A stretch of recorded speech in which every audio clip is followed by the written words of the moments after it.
Our next speaker is someone familiar to us here at NGAUS in that he has attended the last 3 out of 4 of our NGAUS conferences. He's someone who is an advocate for the total Army. He's overseen the start of the largest modernization of equipment in a generation and establishing the Futures Command. Another warrior scholar and another example of somebody day to day living the Army values, not just an example to us in uniform, but to all American citizens. The chair recognizes the Sergeant at Arms. The Sergeant at Arms announces the presence in the chamber of General Mark A. Milley, the Chief of Staff of the Army. He is escorted by Lieutenant General Timothy J. Cadavy, the Director of the Army National Guard, Major General Terry Max Haston, the Vice Chair Army of the National Guard Association of the United States, and Major General Courtney P. Carr, a member of the Board of Directors of the National Guard Association of the United States and the Adjutant General of Indiana.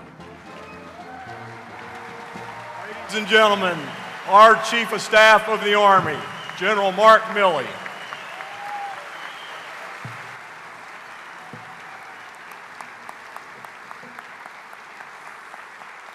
Please go ahead and sit down. Thank you.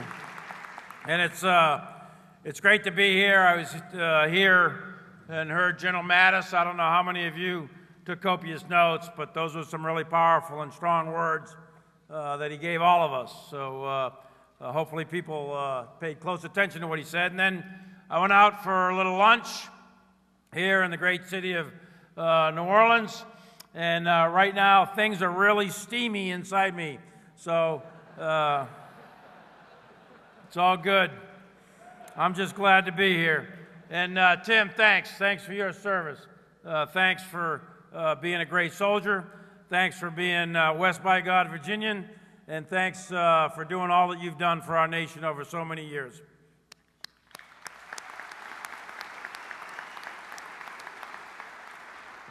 And I'm not sure, where's Roy Robinson? Where's he at, floating around? Ah, there you are. He's in Hull, definitely down in the shadows. All right, very good. So Roy has done a tremendous job as NGAUS. Gus Hager was the guy my first year, kind of brought me on. Roy and I have bonded, and I will tell you that you have a tremendous president of NGAUS. And why do I say that? Because he represents all of you so well. He brings the issues to me and the Secretary of the Army. I know he probably does the same thing with the Secretary of the Air Force and the Chief of Staff of the Air Force.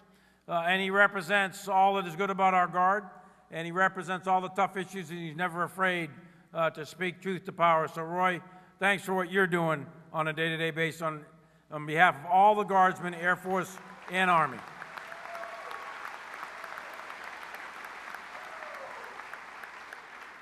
And where's Glenn Curtis? Where you at there, Ranger? You come out here. Come on out of the shadows, son. Huh? Come on out here.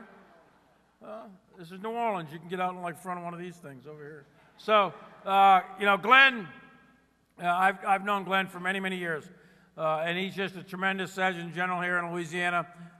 Thanks to you, too, Glenn, for helping to organize this whole event, bringing it all together, and for the great service you've rendered our nation for so many years as well. So thank you.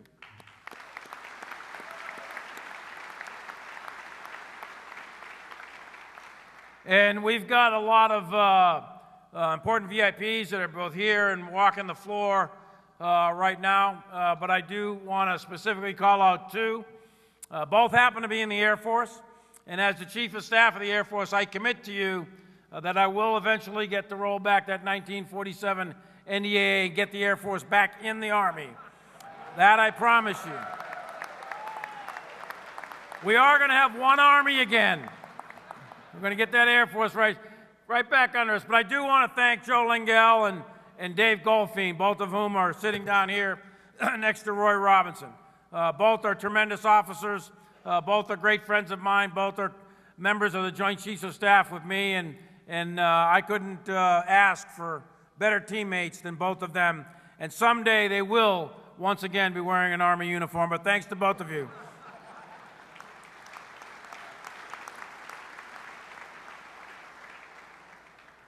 And I also want to just take a moment and thank all those that are here and those that are not here, that are members of Gold Star families. We all know what that means.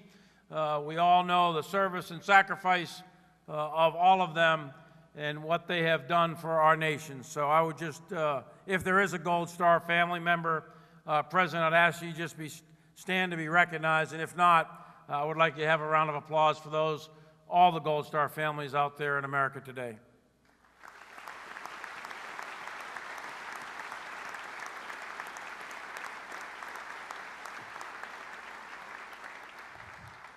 And I'm excited to be here. I missed last year, but I was here for the last two or three before that. And this is always a great event, but I can't imagine it being in a much better place than New Orleans. This is a fantastic city that's demonstrated extraordinary resilience in some really, really tough times. And I can tell you that this city would not be where it's at today if it wasn't for the United States Army and Air Force National Guard. So to the great city of New Orleans, thanks for hosting this event and all that you do. Now, I know and you know that I'm north of the Mason-Dixon line, and I happen to come from the state of Massachusetts. Yeah, that was pretty robust there. So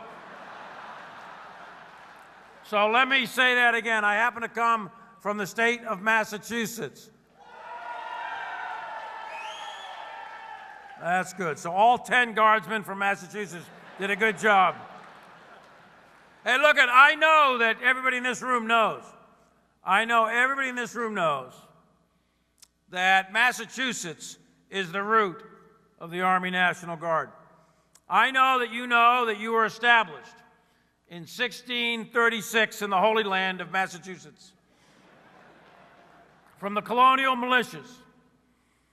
And I know, but you may not know, that makes all of you part of the Red Sox nation. I know, you can't stand it.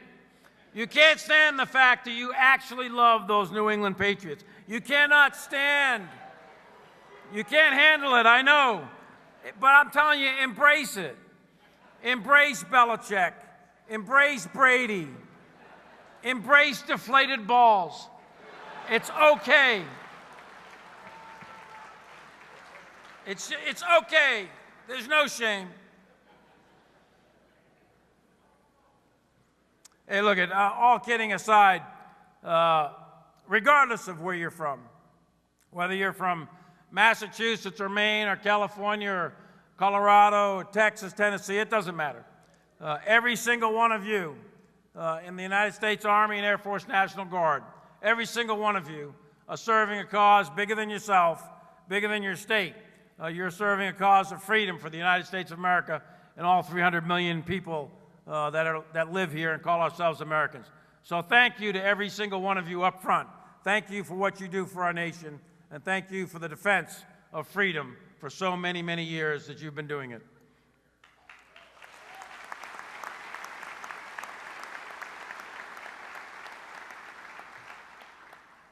I do want to talk a couple of specific things this afternoon and then open it up for some Q&A. And first, I want to talk to you about the number 73, and that's a number on my mind because that's refers to General Order 73, which was signed 100 years ago in August 1918 by the then Chief of Staff of the Army, General Peyton March.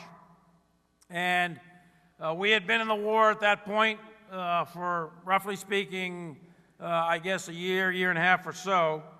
And let me just read a couple of lines out of General Order number 73. And it says, quote, "This country has but one army, the United States Army. It includes all land forces in the service of the United States. Those forces, however raised, lose their identity in that of the United States Army. Distinctive appellations such as regular Army, Reserve Corps, National Guard, and National Army, heretofore employed in administration and command, will be discontinued, and the single term, the United States Army, will be exclusively used. Signed, the Chief of Staff of the Army.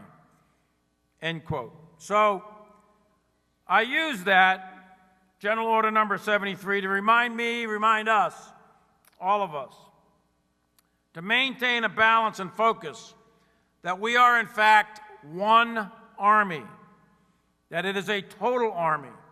It's a singular, cohesive whole, whether it's a subpart of the regular Army, the National Guard, or the Army Reserve.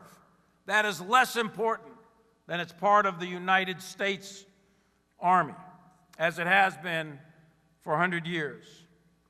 And I've said it many times before in the last 3 years of my time as the chief, and I'll say it again, that the National Guard and the U.S. Army Reserve both are absolutely critical to the success or failure of the United States Army on the field of battle. In peacetime, or here at home, or dealing with natural disasters, or dealing in combat operations overseas, the United States Army cannot execute its mission without the United States Army National Guard. It just can't do it.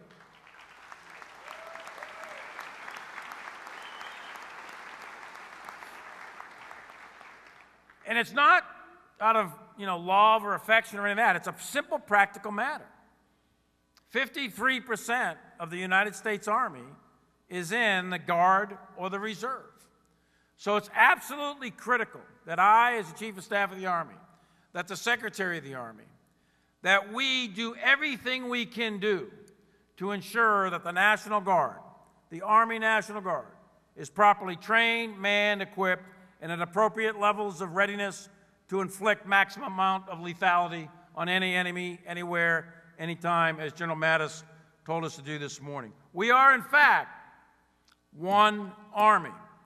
And as I said 3 years ago, when I first stood before this podium, we are an Army not of 10 divisions. We are an Army of 18 divisions. We're not an Army of 31 brigade combat teams. We're an Army of 58 brigade combat teams. We're not an Army of 500,000 soldiers. We're an Army of 1.1 million soldiers. We, the United States Army, are one Army, regular, Guard, and Reserve.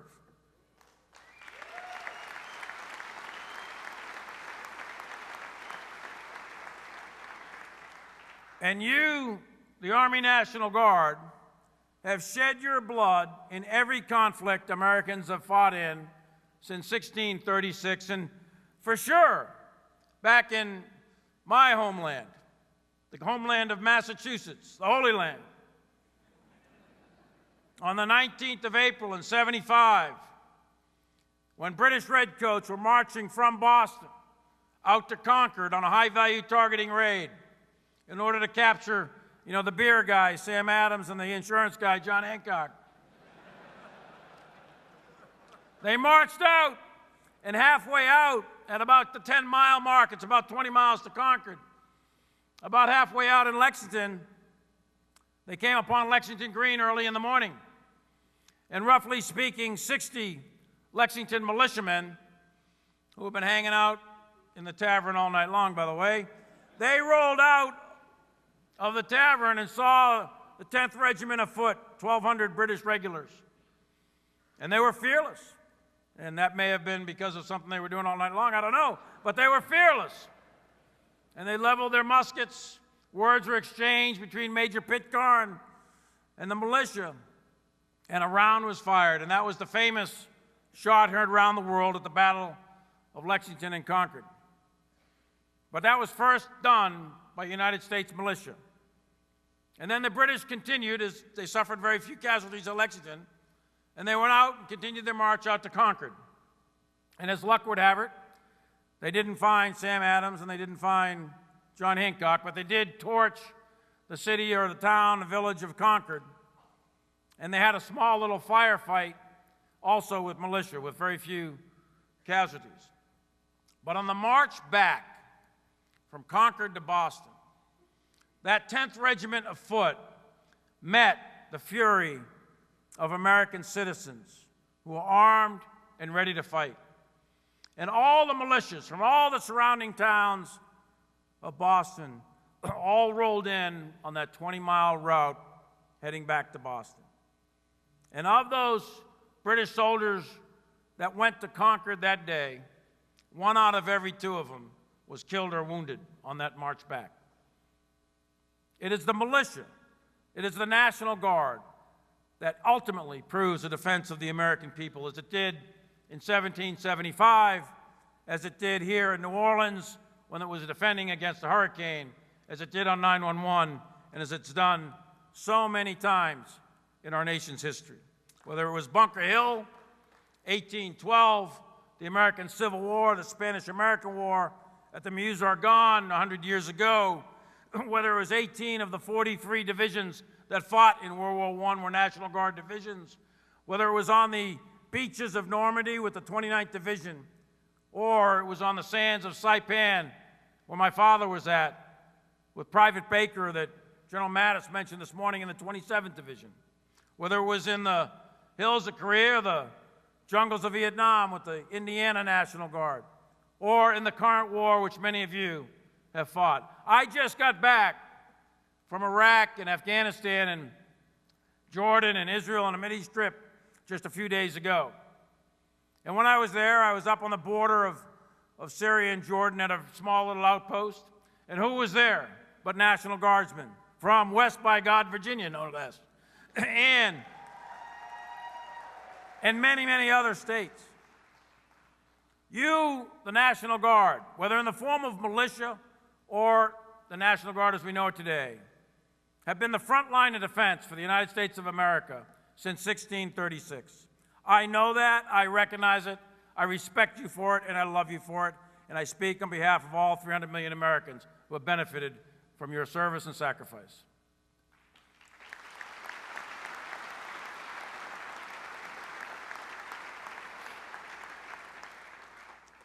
So right now, this past year, I want to talk to you a little bit about readiness and shift gears into a couple of priority areas. But we have had 2 National Guard divisions that have conducted warfighter exercises.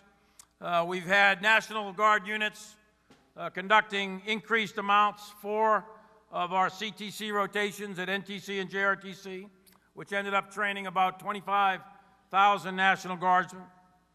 We've provided 15,000 National Guardsmen to support 149 joint multinational exercises around the globe, everywhere from Beyond the Horizon in El Salvador to Dynamic Front in the Pacific to Saber Strike in Europe.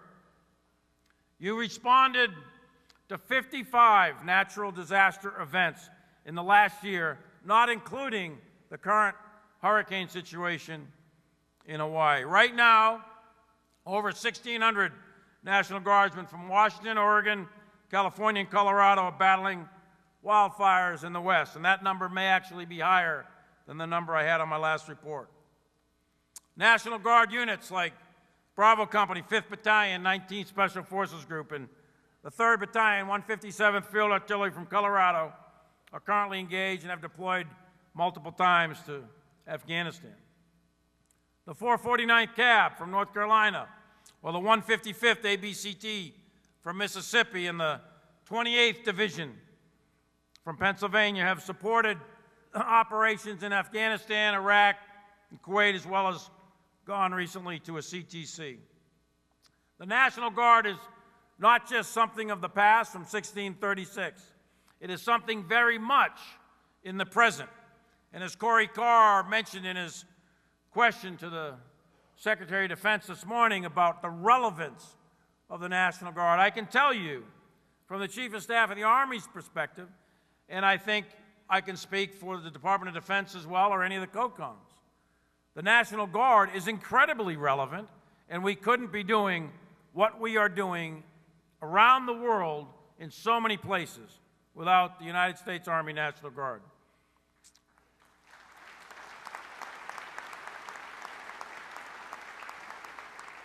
And then your individuals. Every organization has good folks, but your organizations have great folks who have demonstrated extraordinary heroism and bravery over many, many years of time. And if you look at Private Gracie Helsinki from Washington State, she saw a little girl who was unresponsive and in distress while she was training with her unit. And then Helsinki went ahead and sprung into action, and she performed CPR and kept the girl alive until the paramedics arrived. And because of her knowledge or skill or attributes and her willingness to help out on a moment's notice, that family still has a daughter that's alive. Or take First Lieutenant Emily Lilly from West by God, Virginia, who became the first female Guard member ever to graduate from the rigorous United States Army Ranger School.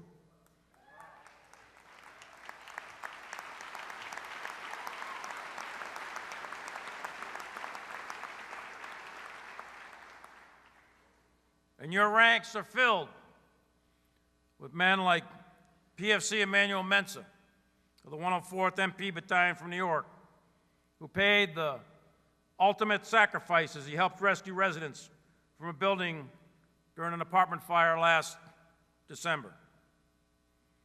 You're filled with folks like Bravo Company, 2nd Battalion, 238 from Illinois, who flew more than 17,000 passengers and 2 million pounds of cargo on their recent mission with CH-47s in Afghanistan. Or like the 115th Expeditionary Signal Battalion from Alabama, who provides communications across 10 different countries in support of U.S. operations throughout the Middle East. And you have extraordinary senior leaders, men like Tim Cadavy, who's sitting up here at the table with us, men like Joe Lingell, and all of the tags that are out there. The National Guard, across the board, without a doubt, is an extraordinary organization, and I can tell you that I'm extraordinarily proud not only of your organizations and what you've done, but the people that are in them. Beyond that, we have initiated a series of readiness initiatives, and we're all going to have to lean into these. None of them are easy, and they're all hard.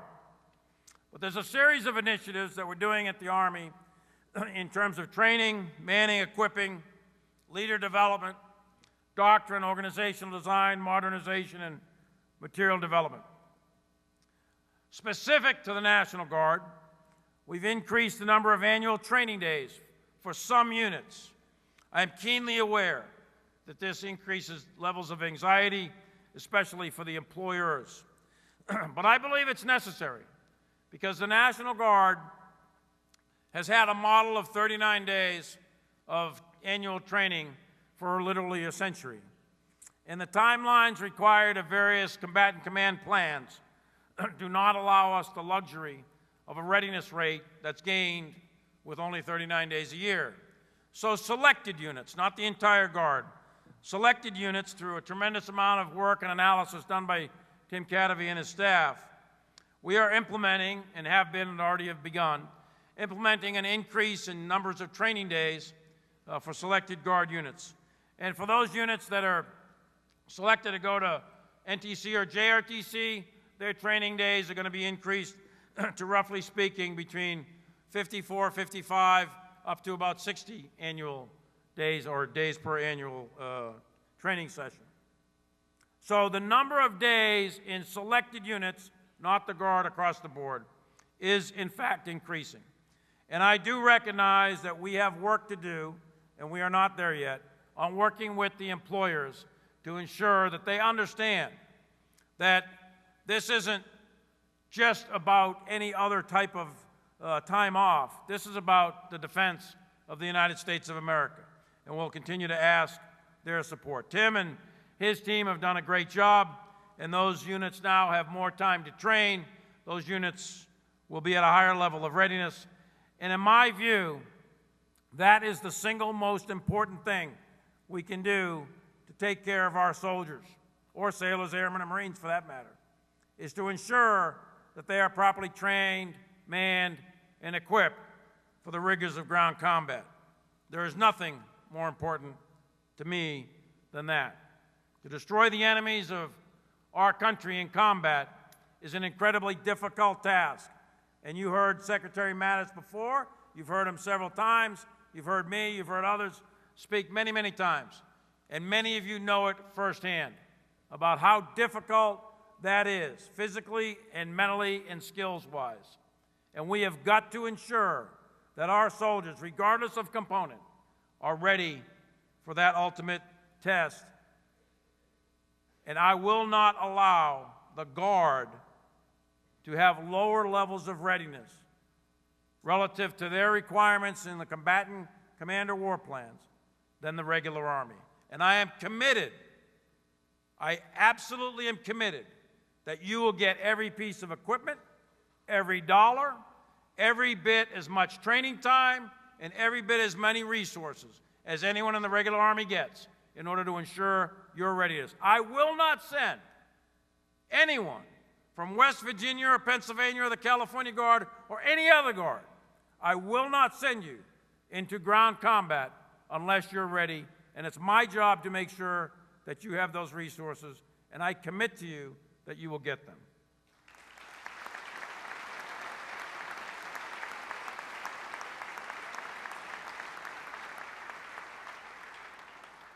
A couple of other things that I want to throw out there that I know are catching people's attention a little bit, in addition to the increased training days. We've done something, I think, in the last, I guess it was 30, 40 days or so. We've been working on it for several years. That I think across the board is going to significantly and actually radically increase our readiness. And it was a simple thing, and it won't cost a lot of money. And that is changing our combat fitness test, or our PT test. So I throw that out there. You've read about it in the Army Times. There's a 6-event PT test. We're running a pilot this year, and that pilot will involve 60 battalions.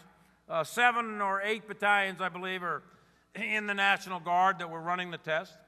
And then come 1 October of next year, 1 October 19, that test is going into the system for record for everybody.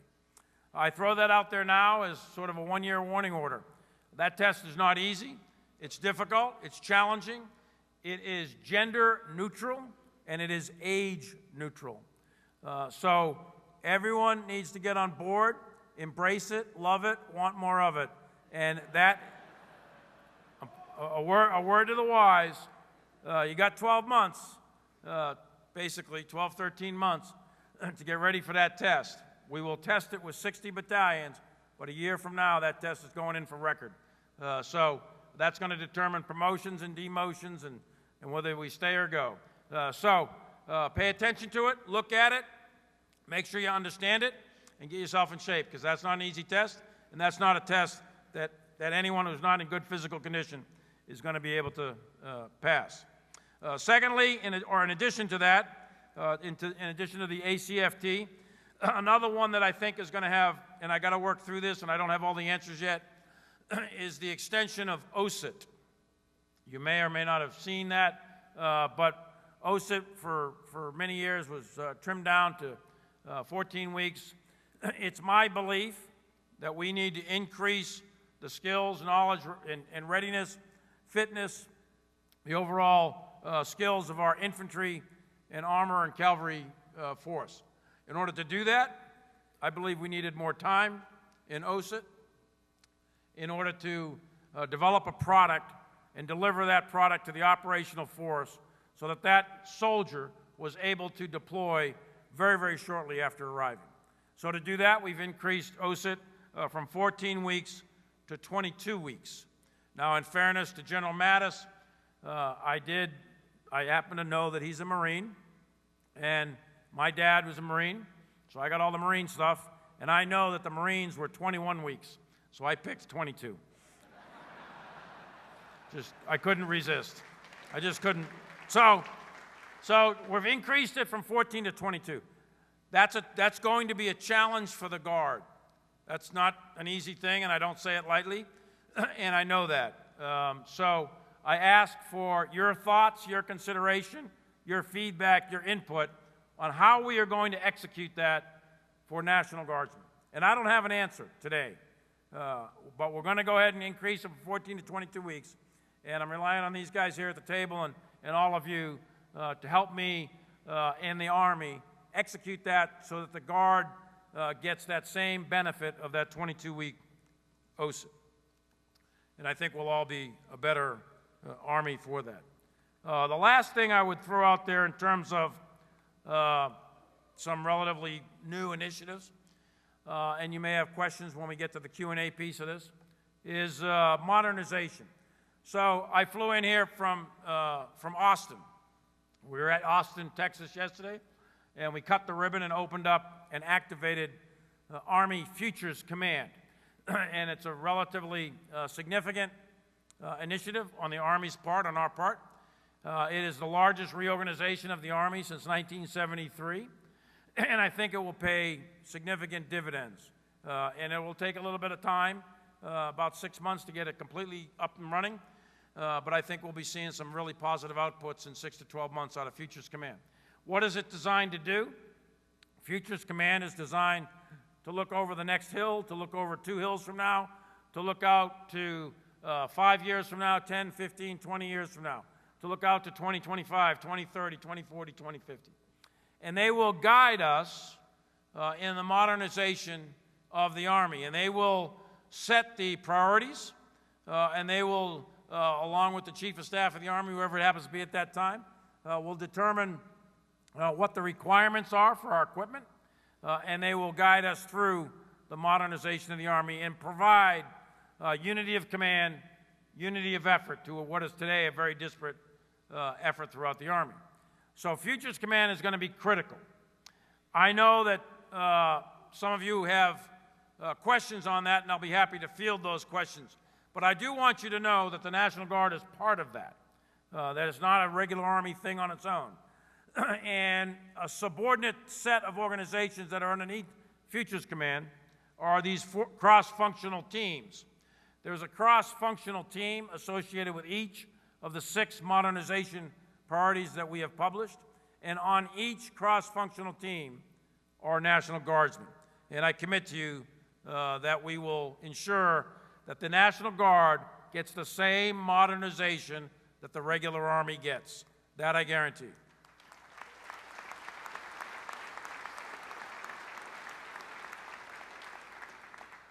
And there may be questions on that. I know there's issues about 64s, UH-60s, Bradley's tanks, and I'll be happy to field those questions. But my basic principle is that the National Guard, the regular Army, and the United States Army Reserve are one Army.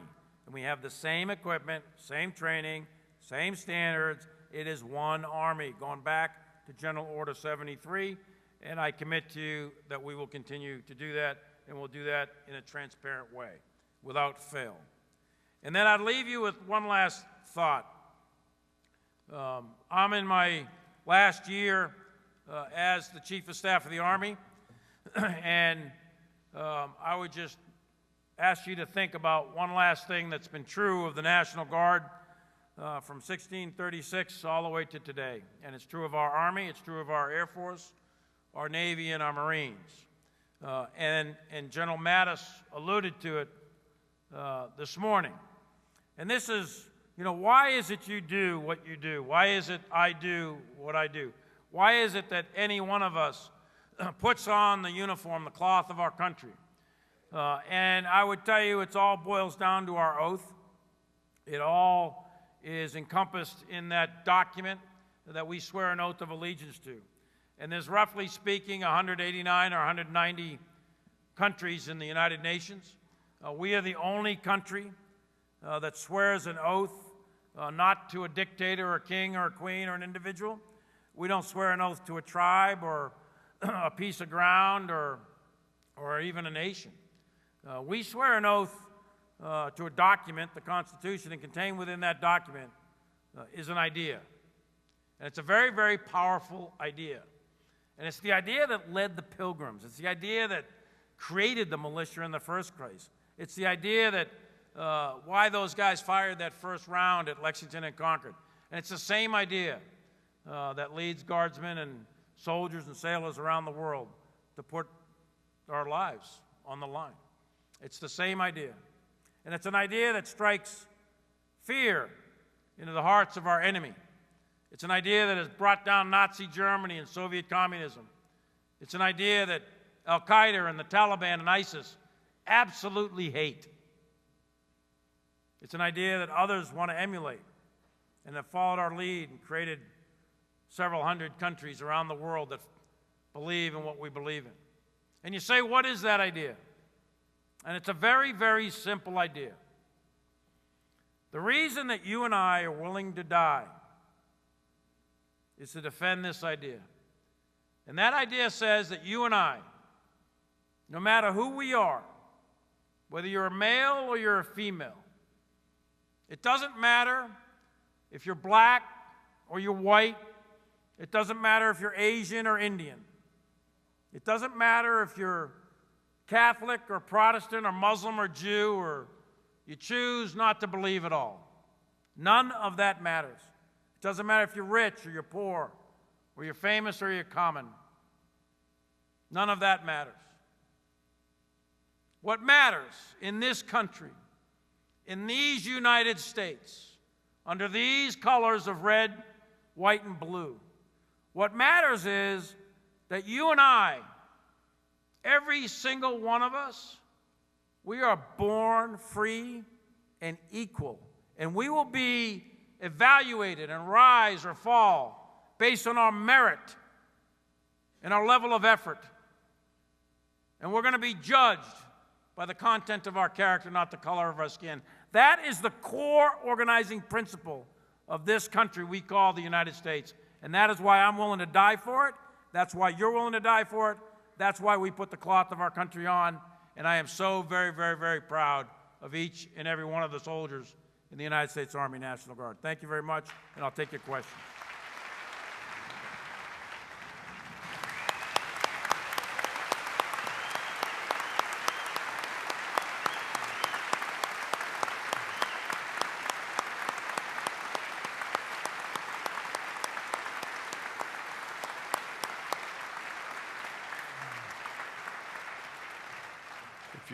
If you have a question for General Milley, if you would, please come to one of the microphones. Sir, we've got one immediately to your right center. Yes, sir. Good afternoon, sir. Good afternoon, sir. I'm Lieutenant Colonel Saint. I'm a battalion commander in the Louisiana National Guard. Recently had an opportunity at the pre-command course to take the ACFT. General Whittle administered it to us at Fort Leonard Wood. I think the test is going to be good. It's going to be a much more broad and general measure of fitness for our troops. My concern in the National Guard is the equipment requirement. There's a tremendous amount of equipment that's going to be needed at every company, every armory, every detachment in order to be able to administer the test, in order to be able to train our troops. Have we addressed the plan yet to do that before the rollout? Yeah, I mean, it's not just an issue for the Guard, it's an issue for everybody. So there is some equipment. So the advantage of the current APFT, it's very simple. Doesn't take any equipment, you can administer it anywhere, etc. The disadvantage of the current APFT, it only correlates the physical combat tasks by about 30%. The NFL Combine correlates to those physical skills that an NFL football player is expected to do at about 65% correlation. The new test, the 6-event test, correlates at 85 to 90% of the physical tasks that are expected in the execution of ground combat. I mean, that's a really high correlation rate. And I frankly would be negligent if we didn't do this. Having that knowledge, having the knowledge of a specific test that correlates that highly to the physical attributes required in the conduct of ground combat, we would all be negligent if we didn't train to that test. So A, we're going to do it. B, we're going to do it right. So in order to do it right, there's going to have to be a lot of train the trainers. It's being phased in. It's being piloted. We've got to make sure that the scoring standards are correct. And as you point out, the equipment. So it does require a little bit of equipment. Not a whole lot, but a little bit. What we've asked TRADOC to do is to do an analysis, TRADOC and FORSCOM together, to do a thorough analysis of all the equipment that's going to be required throughout the force. How much is all that going to cost? And we need to budget for it. And then we, the Army, need to buy it and get it distributed, just like we do with any other piece of equipment, to all of the units that are expected to conduct the test, which is the entire Army. Now, there's going to be some challenges. For example, embassies. We have soldiers in embassies all around the world, and they're not in a big unit. They're in a very small unit, and so there's going to be some. We're going to have to figure this out, and I don't have all the answers today. But the equipment is an issue. You, the Guard, will get the same equipment that the regular Army gets. In the meantime, though, which means the next year, you can train for it. This isn't rocket science, right? So it's a 10-pound medicine ball, throw it over your head, right? So every gym in America has got a 10-pound medicine ball. Figure it out, walk outside, throw a medicine ball over the head. and then the pull-up bar, you know, there's pull-up bars all over the place. Do a half pull-up, bring your knees to your elbows. Try to do that like 6 times. That ain't easy. So but all you need is a pull-up bar. And then you got to do the deadlift, okay? So every gym in the world's got the hex bar. You go in there and you start practicing deadlift. If you have never done that kind of stuff before, make sure you get someone who does know what they're doing, a trainer, in this particular year. But I guess what I'm telling you is we're going to get the equipment. It's going to get distributed to the force when we do it for record. But don't wait. I guess I'm stomping my feet. Do not wait. This test is a hard test. It's especially hard because of the work run ratios of the work rest periods are very, very short, and you're really smoked by the time you get to that 2-mile run. So don't wait on some magic manna from heaven because you'll be starving. So don't wait on that. Get yourself ready mentally and physically for that test. We got a whole year. There's no reason at all why the Army can't get itself ready in that year. And the purpose of the piloting is to design the specific scoring standards. But we're going to get you the equipment. Your part of the contract is get yourselves ready. Don't wait on all that stuff. Get ready. Roger. Thank you, sir. Great. Thank you. Next question. I think I only got like 4 minutes or something. I don't know how to read that clock. What's that? How do you do Sir, it's at 0. But you can have any additional time you I'm want to Chief ask Staff of the questions. Army, and is Goldfing coming up? He is, sir. After we get the Army Air Corps back under control. Oh, yeah. I mean, he's the Army Air Corps, so. Where's Dave? Is he sitting over there? I'll take 2 questions, Dave, and I'll turn it over to you. So, one more question. Give me another one, and I'll do one after that, and I'll get off the stage. Sir, if I could ask a question. Yeah, of course you can, General. So, sir, if you had one message you want these Guard leaders to take back to our soldiers in the field, what would that be? Well, I won't, I thought the one from General Mattis this morning about initiative and aggressiveness, that's a really good one, so, take that one back, but he already said it, so I don't want to repeat it. My message to you is the same as I've been preaching for a couple of years. Readiness, readiness, readiness, readiness. Why do I say that all the time? It's because neither you nor I can predict the time or the day of something weird or bad happening in the world. None of us can. And bad things do happen. Bad things happen in the world. Wars do happen. You heard the Secretary this morning, and it was in his national defense strategy, that we're coming out of a period of counterinsurgency warfare, and we're into an era, and I agree 100% with him on that, about great power competition. So readiness would be the one. If there was one word, it would be readiness. Everything from physical fitness tests all the way up to your manning and training and equipping and weapons qualification, all the rest of it. Readiness, readiness, readiness, because you and I don't know when that moment comes. But whenever it comes, we're going to be going very quickly in whatever condition of readiness we're in. And it's our obligation, your obligation as general, mine as a general, It's the obligation of leaders to make sure that our soldiers are in a position of readiness, prepared to execute ground combat upon arrival. So readiness would be my one takeaway. Sir, it appears we have another question. All right, get one more question. Wouldn't want this opportunity to go. As you know, Belichick and Brady will retire, so I'm welcoming you to Bills Nation to believe in McDermott and Josh Allen. I'm retiring too, so I don't know if there was a hint in there. I don't know if there was a hint in there. With that said, one of the concerns that we have is that the Guard is spread out throughout the country. The active duty, though, as it's drawn down in size, has left many states. There are some states like Michigan and Massachusetts that have a very limited active duty presence, yet they have great training ranges, great other opportunities. How did the Army miss out on being able to be up in Boston for the Army Futures Command? I mean, that was a real opportunity to spend some money and get in on real innovation. Are you part of like the Boston Globe Spotlight team or something, or what? Huh? That was a setup question.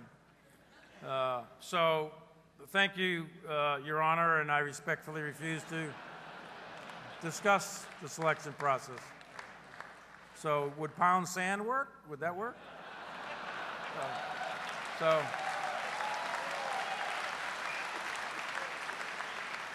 But let me give you a better answer. I won't give you a smart guy answer. So, in all seriousness, we looked at, roughly speaking, 150 cities around the United States for this Futures Command. And we established a very rigorous process, a very deliberate process against measurable criteria, all of it transparent, shown it all to Congress, et cetera. And then we kept whittling it down, got down to 5 cities. One of those cities was Boston. Then you had Raleigh, Minneapolis, Philadelphia, and Austin, Texas. When it got to that level of 5, because I was born and raised in Boston, and the Vice Chief of Staff of the Army was born and raised in Boston, we immediately recognized, frankly, a conflict of interest, so we recused ourselves from any further discussions at that point. And we did not participate in anything after that, turned everything over to the Secretary of the Army and the Undersecretary of the Army and a committee, a small committee of folks that did it. But the one thing I can assure you, it was all done in accordance with a rigorous set of standards. All of those cities are great cities, and all of those cities were very competitive, but Austin fit the needs of the Army the best, and those were decided in a very fair and impartial way. So, Texas strong. Okay, hey, thanks very much. I'd ask that you do remember that last piece that I mentioned about why we wear the uniform, why we fight, who we are, and what's our fundamental purpose. But thanks very much to every one of you and the soldiers that you lead. You're a critical part of our Army, Army strong. Sir, thank you. Sir, on behalf of all the men and women of the National Guard, we want to present you with our holiday ornament commemorating World War I's end, and personally thank you and your family for your outstanding service to our nation and what you've done. And I want to tell the crowd, General Curtis and I had the opportunity to sit in the Army Commission meetings as led by the Chief of Staff of the Army, and I will tell you that every item that we addressed in that commission, the Chief asked, how does it impact all 3 of my components of the total Army? And sir, we appreciate you for that. Thank you. Thank you, sir. Will the Sergeant at Arms please escort our guest?